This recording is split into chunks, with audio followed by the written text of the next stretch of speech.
My husband was already lying in his coffin when a stranger leaned close to me and whispered, "He never wanted you to find out the truth, but now that he's gone, you deserve to know." My entire world stopped in that single moment. I thought I knew the man I'd shared 32 years of marriage with. I thought I had buried every secret along with him. I couldn't have been more wrong. My name is Margaret Collins, and I'm 58 years old. I live in the quiet town of Franklin, Tennessee, just outside Nashville. Until the day of my husband's funeral, I believed my life had been ordinary. We had raised our daughter, Emily, built a comfortable home, and survived every hardship together. My husband, Daniel Collins, was respected by everyone who knew him. He was the kind of man neighbors trusted with spare house keys and friends called whenever they needed help. People described him as honest, dependable, and loyal.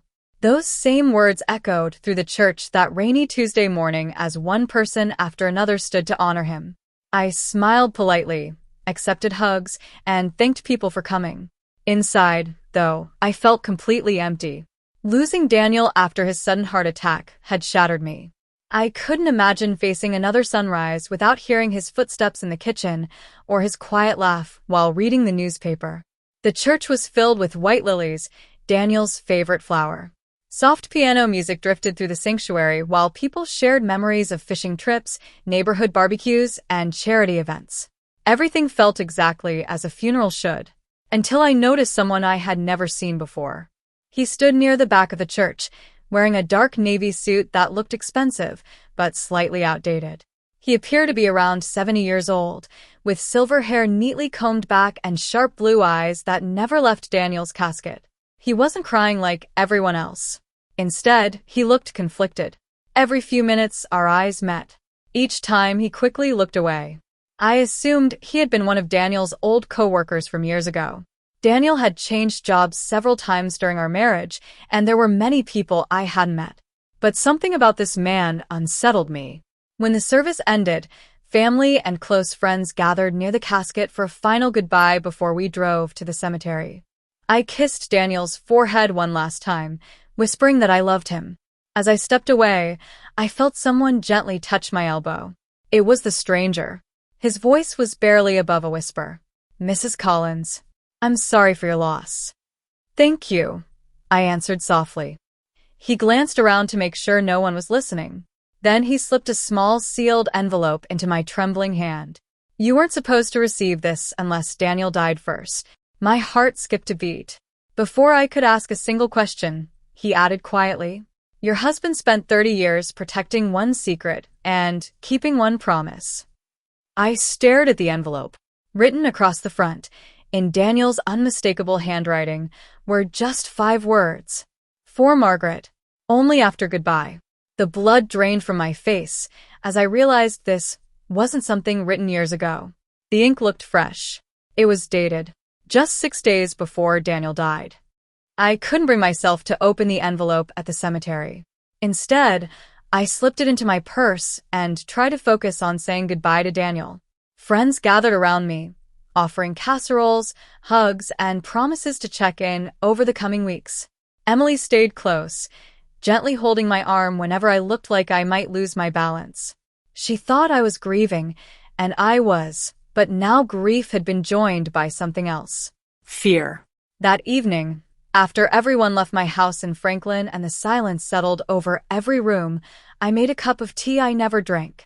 I sat alone at the kitchen table where Daniel and I had shared thousands of meals. His reading glasses were still resting beside yesterday's newspaper, exactly where he'd left them. With trembling hands, I opened the envelope. Inside was a single handwritten letter. "My dearest Margaret, if you're reading this, then I've run out of time.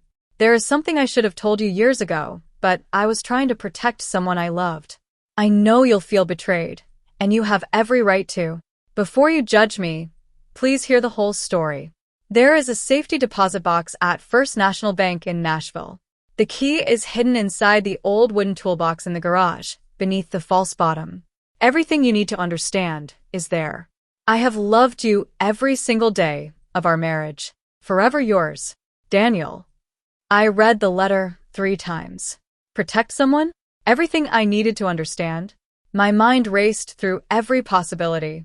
Had Daniel been in financial trouble? Had he hidden debts? Another family? A crime? Nothing seemed to fit the man I knew, or thought I knew. The next morning, I walked into the garage. Daniel's old red toolbox was exactly where he'd always kept it. I had never questioned why he never let anyone organize it. Following his instructions, I lifted the tray of tools and pressed against the wooden base. It moved. There, taped underneath, was a small brass key. I felt a chill run down my spine. 32 years of marriage, and I had never known that compartment existed. By noon, I was sitting across from a bank manager in Nashville. After checking my identification and Daniel's death certificate, he escorted me into the vault. He unlocked the safety deposit box and quietly left me alone. Inside were several neatly organized items: a stack of letters, an old photograph, a leather journal, and a sealed manila envelope marked in Daniel's handwriting. Open this last. My eyes were drawn first to the photograph. It showed a much younger Daniel, probably in his late 20s, standing beside a young woman with curly brown hair. She was smiling, holding a little girl who couldn't have been older than 4. I froze. The child had Daniel's unmistakable blue eyes. I whispered aloud, "Who are you?" My hands shook as I reached for the journal instead. The first page was dated May 1991, nearly 2 years before Daniel and I met. The opening sentence hit me like a freight train. Today I buried my fiancée, Sarah, but I couldn't bury the promise I made to her. Tears filled my eyes. Daniel had never told me he'd been engaged before. As I turned the next page, another sentence made my heart pound even harder. If anything ever happens to me, Margaret must learn the truth. Not because I stopped loving her, but because she deserves to know why I've been sending money every month for over 30 years. I stared at those words, unable to breathe. Every month? To whom? And why had he hidden it from me for our entire marriage? Then I slowly reached for the final sealed envelope, not knowing that what waited inside would change not only my memory of Daniel, but the future of my own family forever. My fingers hesitated over the final envelope. For a moment, I almost left it unopened. Part of me wanted to preserve the image of the man I had loved for 32 years. But another part knew there was no turning back. Daniel had trusted me with the truth. I owed him the courage to read it. Inside was a longer letter, along with copies of bank statements, birth records, and one final photograph. Margaret, the letter began, Sarah and I were engaged to be married. A few months before our wedding, she was diagnosed with an aggressive illness. Before she passed away, she made me promise that I would always look after her little daughter, Lily. Lily wasn't my biological child, but from the day Sarah introduced us, I loved that little girl as if she were my own. I stopped reading and wiped away tears. The child in the photograph wasn't Daniel's daughter. She was Sarah's. Daniel continued. After Sarah died, Lily's grandparents were granted legal custody and moved to Spokane, Washington. They believed it was best if I stayed out of her daily life because they feared another loss would confuse her. I respected their wishes, but I couldn't abandon my promise. Every month, I quietly helped pay for her education, medical bills, and eventually her college tuition. I never wanted recognition. I only wanted her to have opportunities Sarah dreamed of. The bank statements confirmed every word. For more than 30 years, Daniel had quietly transferred money to the same account. Not for another family. Not because of betrayal. Because of a promise.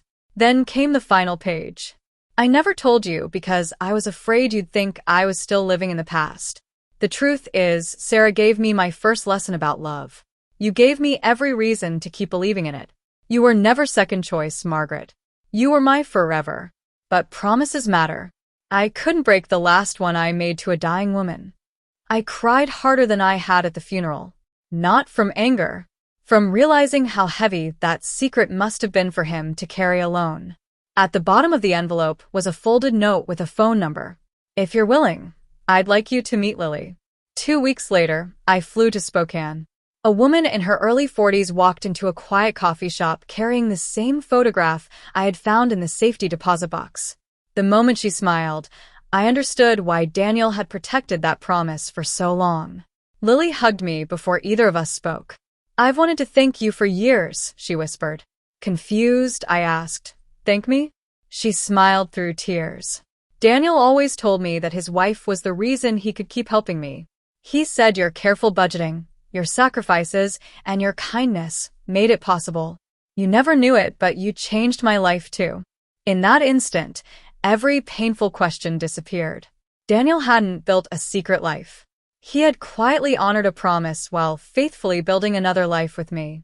Months later, Lily visited Franklin with her husband and children. Emily welcomed them without hesitation.